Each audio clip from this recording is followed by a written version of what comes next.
Right guys, today is the first day of football back. I still injured, I cannot play, but I'm gonna go and see the physio and see how I am. Happy to be back with a football environment. Today I'm gonna get lift with Diop. He's a football player, amazing, really good one. And a few months back, when I realized I needed help for something, I messaged him saying, Diop, I need help, can you help me? He didn't think twice before he, said, yes, man, let's go, what do you need? How can I help you? So I have wrote down a few questions that I want to ask him on the way to football and see how he reply. He doesn't know anything about it, so he has to be quick and answer it from his heart. So let's go. Right guys, this is Diop. Diop, introduce yourself. Hi, my name is Diop. What can I say? I've known Edgar for, what does it come out to, 2-3 years now? Yeah. I think first playing at Bournemouth Poppies actually.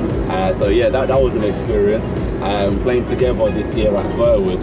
And Edgar's one of the most hardworking and kind people you'll ever meet. So I'm humbled and blessed to be his friend. Thank you, Diop. Right, here we go. Questions. Question number 1. What does it mean, willpower, for you? Willpower.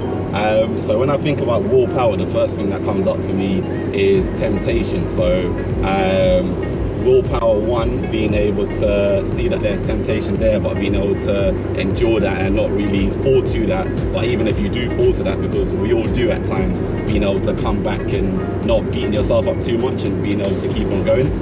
Willpower again in terms of challenges, being able to embrace challenges, but also when you fail challenges, the willpower to know that if you keep on going and going and going, you will finally achieve. So yeah, that's willpower for me. Nice one. Second one, how do you learn more, with your right decisions or with your mistakes? This one's amazing actually, because I remember reading something and it was saying about how a lot of us, we should learn from other people's mistakes, but a lot of us, we need to learn from our own mistakes. So it's all good and well knowing not to do something and someone telling you not to do it, but unless you actually do it yourself and you see the consequences, you're going to keep on doing it. So similar to a baby learning to walk, it needs to keep dropping and falling and falling until it actually walks. So 100% from your mistakes. That's why I say you learn more from your mistakes. Nice one. I told you he's a good with the answers. Right, third one, how important is to enjoy the journey to achieve our goals? The journey, not the achievement, but the journey there. Yeah, no, 150%. I actually had a session with Jacob and Liam, so 2 great friends, and we was basically having a little podcast talking about the journey and the process and how important it is to fall in love with the process.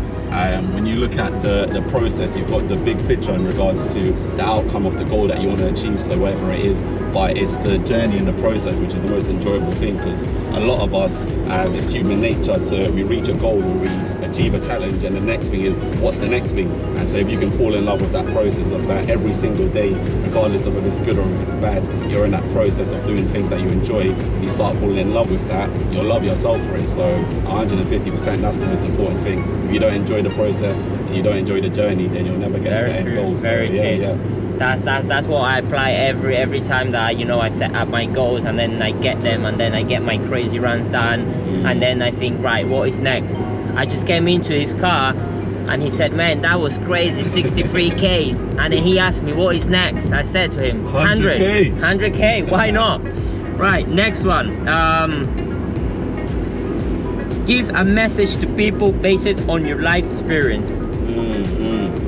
This one's strong. I think I'm in a season at the moment in my life where there's a lot of positives, but I feel like there's things where I feel I've faltered, or I'm very much into faith and religion, and so it was crazy that you said about willpower at first, because temptation has been something that I've really feel like I've been falling with as of recently. So I'd say the biggest lesson I say to someone is not to be too hard on yourself.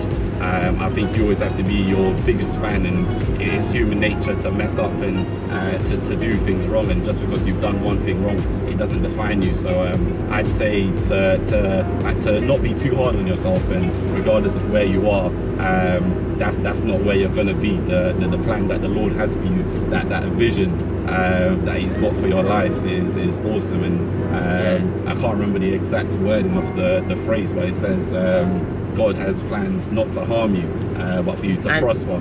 And God loves you the way you are already, even making those mistakes, even you know, not doing the right stuff. He loves you that way. But then it's up to you, you know, to make the right decisions and learn from your mistakes. Literally, the last thing, there was an amazing quote I heard, and it was like, even if your mother and your father forsake you, the Lord never will, and He loves you. And for me, that was powerful, because there's certain things I've done, I thought no one can love me for this, I can't be loved for this, but yeah, the Lord loves you regardless, and His grace is just amazing. So yeah, man, don't be too hard on yourself, and the Lord loves you and He's got plans for you. Nice. Well, I hope this helps someone, you know, some people observe something from this message. And we're gonna go our first training session back, and here we go.